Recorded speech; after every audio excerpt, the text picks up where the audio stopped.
जय हिंद। मार्केट में वापस से बैक टू बैक आईपीओ आना शुरू हुए। अभी ब्रैकेट है 4 आईपीओ लगातार वगैरह आए। हमने हर आईपीओ के फेयर वर्डिक्ट वगैरह दिए, लगाना है नहीं लगाना है, फुल फोर्स में लगाना है कैसे नहीं लगाना है। अब इस बीच में एक जंप क्या आया है, HDB फाइनेंशियल जो है यानी कि HDFC बैंक की ही एक सब्सिडरी आर्म जो है उसने अपना DRHP फाइल कर दिया है। अब DRHP फाइल कर दिया है तो क्या, काफी सारे मन में सवाल आए होंगे कि क्या मैं अभी भी शेयर होल्डर कोटा के लिए खरीद सकता हूं, ये शेयर होल्डर कोटा काम कैसे करता है, कितने शेयर्स वगैरह खरीदने पड़ेंगे, right.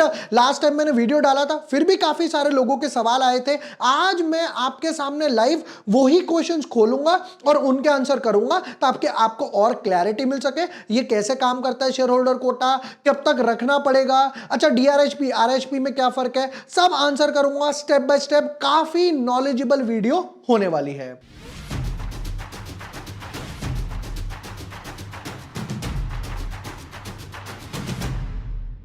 Hi everyone, my name is Vibhor Vashne. I am a SEBI registered research analyst. Share holder quota का बेनिफिट यह है कि एक ही पैन कार्ड से आप 2 एप्लीकेशन लगा सकते हो और इनफैक्ट अगर आप एम्प्लॉय हो HDFC बैंक के तो आप एक नहीं 2 नहीं 3 एप्लीकेशन भी एक ही पैन कार्ड से लगा सकते हो। तो भाई ये शेयर होल्डर कोटा काम कैसे करता है, हम लोगों ने यूजुअली HNI सुना था, रिटेल सुना था। जिन लोगों को नहीं पता कि भैया शेयर होल्डर कोटा कैसे काम करता है, ये क्या है, कोई प्रॉब्लम नहीं है, नॉलेज लेने के लिए ही आएंगे, फ्री है एकदम। जिन लोगों को पता है दोबारा से रिवाइज कर लो, नॉलेज लेने में क्या प्रॉब्लम है यार। विदाउट वेस्टिंग टाइम शुरू करते हैं कि HDB फाइनेंशियल क्या बोलता है। But yes, before moving ahead, अगर अभी तक आपने चैनल सब्सक्राइब नहीं किया है या न्यू यूजर हो तो यहां पर देखो, ये मैंने वीडियो डाला था HDB फाइनेंशियल का, ये पहले हमने 1-1.5 महीने पहले रिकॉर्ड करा था, बट यूट्यूब ने हमारे काफी सारे वीडियोस वगैरह डाउन करे कंप्लाइंस वगैरह की वजह से। मैंने दोबारा से अपलोड भी किया, लोगों ने बोला कि ये तो पुराना वीडियो है। हाँ, रीजन था नॉलेज पर्पस का। बट अब जैसा आप देख सकते हो कि आज ये HDFC बैंक कहां पे ट्रेड कर रहा है, आज तारीख क्या यहां पर लिखी हुई आ रही है, जैसा आप यहां पर डेट देख सकते हो, आज तारीख लिखी हुई आ रही है यहां पर 7 नवंबर, राइट, यानी कि जो आज की तारीख है। और ये ट्रेड कर रहा है कुछ 1744 1743 के आसपास, ठीक, यानी वीडियो लाइव है। अब हुआ क्या है जरा वो समझते हैं। देखो, हम गए सेबी की वेबसाइट पर यानी कि परसों 5 नवंबर को क्या आया, पब्लिक इश्यूज क्या आया, HDB फाइनेंशियल सर्विसेज का यहां पर एक नोटिस आया हुआ है। क्या है जरा वो समझते हैं। तो ये बोलते हैं कि जी पहला आ गया, क्या है ये, ड्राफ्ट ऑफर, यानी कि इन्होंने अपना DRHP जो पहला वाला होता है वो ऑलरेडी फाइल कर दिया है। DRHP RHP में क्या फर्क है वो भी मैं बताने वाला हूं।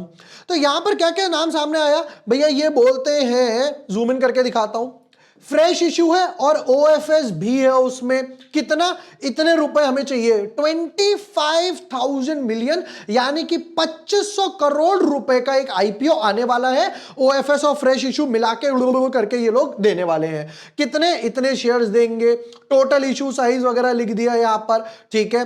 फिर उसके बाद आगे क्या लिखते हैं, अब आती है मेन बात, ये कॉलम पढ़ते हैं, this offer is being made in terms of regulations, ये वो, एज अमेंडेड ये वो, other regulatory and for details of share reservation among eligible employees, यानी कि जो HDFC बैंक और HDFC में जो भी मर्ज हुआ है उसमें काम कर रहे हैं उनके लिए आने वाला है।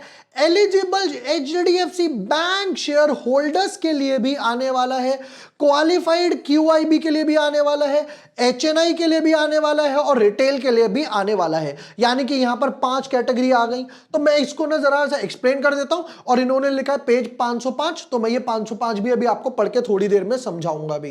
देखिए, यूजुअली क्या होता है, पहली कैटेगरी होती है QIB, सबसे बड़ी वाली कैटेगरी। नंबर 2 पे आती है HNI कैटेगरी, यानी कि हाई नेटवर्थ इंडिविजुअल वगैरह में। नंबर 3 पे आती है रिटेल वाली। यूजुअली आपको IPO में ये 3 कैटेगरी मिलती हैं।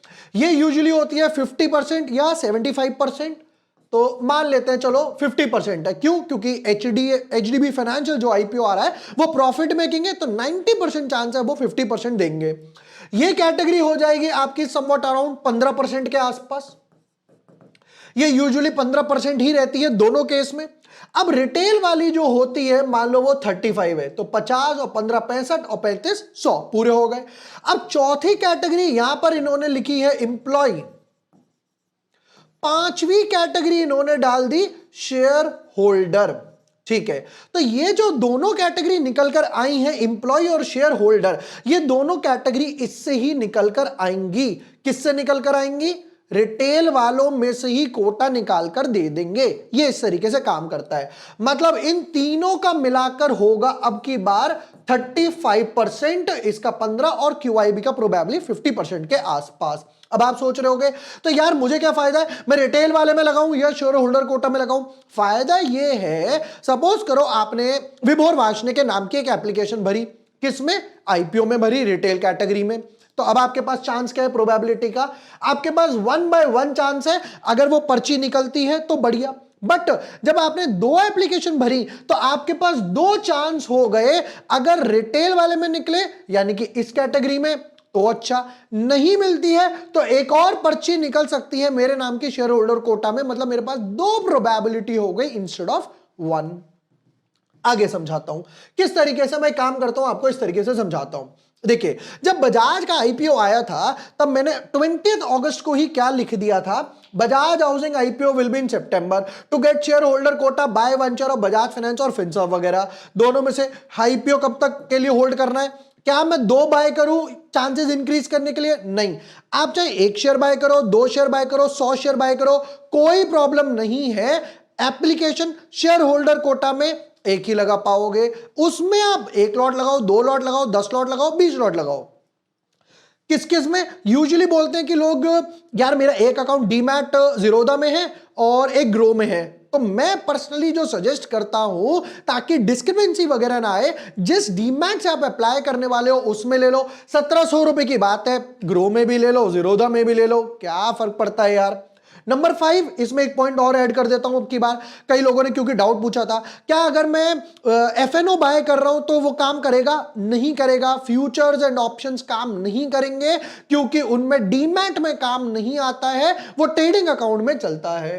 तो यहां पर मेरे को बेनिफिट क्या मिला था वो भी मैं आपको दिखा देता हूं। ये देखिए, मैंने यहां पे लिखा था day starts with Bajaj housing allotment, 5 account में मेरे को मिली। बट मुझे बेस्ट पार्ट पता है क्या लगा? ये देखो, किस कैटेगरी में मिला? शेयर होल्डर कोटा में।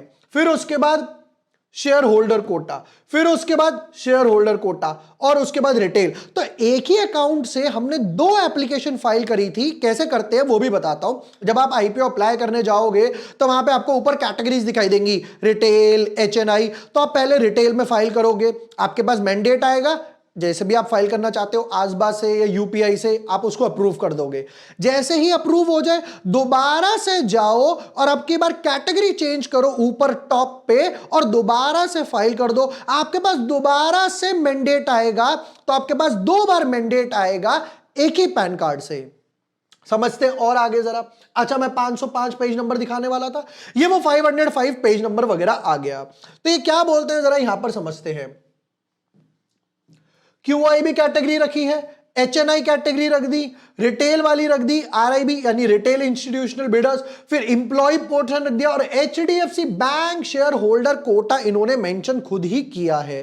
कैसे कैसे काम करेगा समझ लेते हैं। देखो यहां पर बोल रहा है कि इनको 50% तक ही देने वाले हैं, इनको 15 और इनको 35 ही देने वाले हैं। ठीक है, फिर रिटेल, अब देखो ये क्या बोलते हैं, द एम्प्लॉय रिजर्वेशन जो उस टाइम आएगा constitute percentage of offer size, HDFC bank के लिए भी निकालेंगे। अब क्वेश्चन ये आ रहा है और आगे समझते हैं जरा इसको। अलॉटमेंट वगैरह कैसे मिलेगी वो समझते हैं। देखो ये क्या बोलते हैं, proportionate and in case of over subscription subject to minimum bid lot। मतलब कि अगर मान लेते हैं इन्होंने शेयर होल्डर कोटा रखा x अमाउंट का कि भाई हम इतना देंगे, अगर वो फुल हो जाता है, जिसके चांसेस है क्योंकि लोगों ने बजाज वगैरह में ऑलरेडी देखा, तो उस टाइम पे जितनी मिनिमम बिड होगी, यानी जिसने एक एक लॉट भरा है, 1 लॉट 2 लॉट 1 लॉट 2 लॉट, क्यों क्या वर्ड लिखा है, मिनिमम लॉट वगैरह, राइट, तो उनको प्रेफरेंस देने वाले हैं। मतलब मान लेता किसी ने भरे 14 लॉट्स, किसी ने भरा 1 लॉट शेयर होल्डर कोटा में, तो एक वाले को प्रेफरेंस देंगे। मिनिमम वर्ड इन्होंने ऑलरेडी लिखा हुआ है। चलो अब जरा इस वीडियो पे वापस आते हैं, क्या क्या डाउट्स थे यहीं से सॉल्व कर देता हूं। Thank you for the motivation, thank you so much. अब देखो क्या बोलते हैं, सर क्या रिटेल और शेयर होल्डर्स दोनों में अप्लाई कर सकते हैं एक ही पैन कार्ड से? यस, आप कर सकते हो एक ही पैन कार्ड से। आपके पास क्या क्या ऑप्शन है वो भी मैं काम करता हूं, एक्सप्लेन करके यहां पर लिख देता हूं। एक कोई मुझे व्हाइट पेज दे दो जरा, ये आ गया व्हाइट पेज। पहला ऑप्शन, या तो मैं सिर्फ HNI में अप्लाई करूं, दूसरा ऑप्शन मैं सिर्फ रिटेल में अप्लाई करूं, तीसरा ऑप्शन मैं retail plus share holder quota में, मैंने ऐसे लिखा है शेयर होल्डर कोटा में अप्लाई करूं, चौथा ऑप्शन कि मैं यहां पे HNI के साथ HNI plus share holder quota में अप्लाई करूं। नंबर 5, अगर आप सोच रहे हो कि मैं HNI प्लस रिटेल में कर लूं तो आंसर इज नो, ये काम नहीं करेगा, ये सारे काम करेंगे। या तो सिंगल HNI लगा दिया या सिंगल रिटेल में लगा दिया, 1 लॉट 2 लॉट 10 लॉट जो भी मन करे, या फिर रिटेल में लगा दिया और एक ही पैन कार्ड से 1PAN, एक ही पैन कार्ड से रिटेल और शेयर होल्डर में लगा दिया, एक ही पैन कार्ड से शेयर होल्डर कोटा में लगाया और HNI में लगाया, ये सारे ऑप्शन वैलिड हैं। आप इंप्लॉय भी हो तो इसमें इंप्लॉय वगैरह भी जोड़ सकते हो, क्योंकि इंप्लॉयज वगैरह ज्यादा नहीं होते तो मैंने वो ऑप्शन चूज नहीं किया है। नेक्स्ट पार्ट पर आते हैं, ये वाला डाउट सॉल्व हो गया। सर मैंने HDFC में म्यूचुअल फंड किया हुआ है तो शेयर लेना पड़ेगा? यस, HDFC में अगर आपने म्यूचुअल फंड लिया है वो काउंट नहीं होगा, सिर्फ HDFC बैंक का इक्विटी शेयर ही काउंट होगा। अभी खरीद सकते हैं क्या? यस, खरीद सकते हो। क्यों? वापस व्हाइट पेज देखो, दो होते हैं, एक होता है DRHP draft hiring red prospectus, दूसरा होता है RHP। ये जो होता है, जैसा आपने देखा यहां पर इन्होंने थोड़ी थोड़ी इंफॉर्मेशन दी है, कितना भरेंगे, प्राइस बैंड वगैरह नहीं दिया। तो यहां पर क्या होता है, DRHP में 90% इंफॉर्मेशन होती है, RHP में कंप्लीट इंफॉर्मेशन दी जाती है। अब एक प्रॉब्लम क्या है वो समझाता हूं। इन्होंने DRHP फाइल कर दिया, किसी को नहीं पता चलेगा किस दिन आंख बंद करके सुबह उठे और RHP फाइल कर दें। अब इसकी एक प्रॉब्लम क्या है वो समझो। मान लेते हैं ये अपना RHP फाइल करते हैं 17 नवंबर, एग्जाम्पल दे रहा हूं, 17 नवंबर को इन्होंने RHP फाइल करा, ठीक है। तो आपने अगर 17 नवंबर को HDFC बैंक शेयर लिया है तो भी वो माना नहीं जाएगा। दोबारा से सुन लो, जिस दिन RHP फाइल हुआ तब तक एक दिन पहले तक -1 तक आप बाय कर सकते हो। जिस दिन RHP फाइल हुआ आपने सुबह ही सुबह गए, अरे इसने RHP फाइल कर दिया, सेबी की वेबसाइट पे गए, तो वो काउंट नहीं होता है, नहीं होता है। तो आप 17 नवंबर है तो 16, 15, 14, 13 ये वो कर सकते हो। सबसे बड़ी प्रॉब्लम ही यही है, RHP कब फाइल हो जाए किसी को नहीं पता, जैसे ही फाइल कर दिया अब शेयर होल्डर कोटा के लिए आप बाय नहीं कर सकते। सो आप अगर आज बाय करते हो कोई प्रॉब्लम नहीं है, बिंदास होल्ड करो। नेक्स्ट क्वेश्चन, क्या मैं शेयर होल्डर कोटा में स्मॉल HNI में अप्लाई कर सकता हूं? नहीं, शेयर होल्डर कोटा में सिर्फ रिटेल कैटेगरी में ही जाता है। क्या मैं शेयर होल्डर कोटा में स्मॉल HNI में और नॉर्मल SHNI दोनों में अप्लाई कर सकता हूं? अगेन आंसर इज नो, क्योंकि शेयर होल्डर कोटा में HNI में जाता ही नहीं है। नेक्स्ट, मुझे कभी अच्छा IPO नहीं मिला, गरुड़ा कंस्ट्रक्शन प्रॉफिट दिया, बहुत बढ़िया बात, मेनी मेनी कांग्रेचुलेशन। मेरे पास HDB लिखना चाह रहे होंगे, मेरे पास HDB फाइनेंशियल के ऑफ मार्केट शेयर्स हैं तो मुझे IPO में वेटेज मिलेगा? आंसर इज नो, क्योंकि जो आ रहा है आपके पास जो है 6 महीने का लॉक इन रहता है अनलिस्टेड वालों का, आप उसके बाद 6 महीने बाद सेल कर सकते हो। If minor account, if I have HDFC bank share will I be eligible? Yes. SHNI और रिटेल दोनों में से एक में पैन लगा सकते हैं? यस। SHNI या रिटेल जैसा मैंने एक्सप्लेन करा दोनों में से एक वगैरह में ही जाएगा। चलो प्लीज बताएं कि शेयर होल्डर कोटा में कितना और रिटेल में कितना पैसा लगाना चाहिए। देखो मेरे हिसाब से अगर ओवर सब्सक्राइब हो रहा है तो इन्होंने खुद वर्ड मेंशन करा है मिनिमम, तो आप एक एक लॉट दोनों में उस टाइम पे लगा सकते हो। एक रिटेल में लगा दिया, एक आपने शेयर होल्डर कोटा वगैरह में लगा दिया, ये भी वो क्लियर हो गया। चलो फिर उसके बाद एसएमई भी वगैरह भी डालना शुरू कर देंगे। शेयर होल्डर कैटेगरी में बिड कितने अमाउंट में लगा सकते हैं? अब शेयर होल्डर में एप्लीकेशन एक लगा सकते हो, उसके अंदर 1 लॉट 2 4 5 10 जितने भी हो सकता है मैक्सिमम आप लगा सकते हो, क्योंकि वो रिटेल कैटेगरी का पार्ट है। मैं एडवाइस करूंगा 1 लॉट ही लगाने के लिए। चलिए जी, थैंक यू फॉर एक्सप्लेनेशन। ये कुछ अच्छे कमेंट्स वगैरह आ जाते हैं, हमारा दिन वगैरह भी बन जाता है। फाइनल वर्डिक्ट ये है कि भैया एचडीएफसी बैंक ने यहां पर एक चार्ट पे कप एंड हैंडल पैटर्न बनाया हुआ है, जिसका ब्रेकआउट अभी अवेटेड वगैरह है। स्टॉक ट्रेड कर रहा है 1745 के आसपास। डीआरएच पे ऑलरेडी फाइल हो चुका है। आई होप सारे आंसर्स वगैरह क्लियर हो गए होंगे। एक शेयर बाय कर लो जिस डीमैट अकाउंट वगैरह से चाहिए। अच्छा, एक चीज और एक्सप्लेन कर देता हूं कि मेरे पास एक ही पैन कार्ड है मेरा, एक पैन कार्ड है मेरा, 1 पैन भी लिख देता हूं।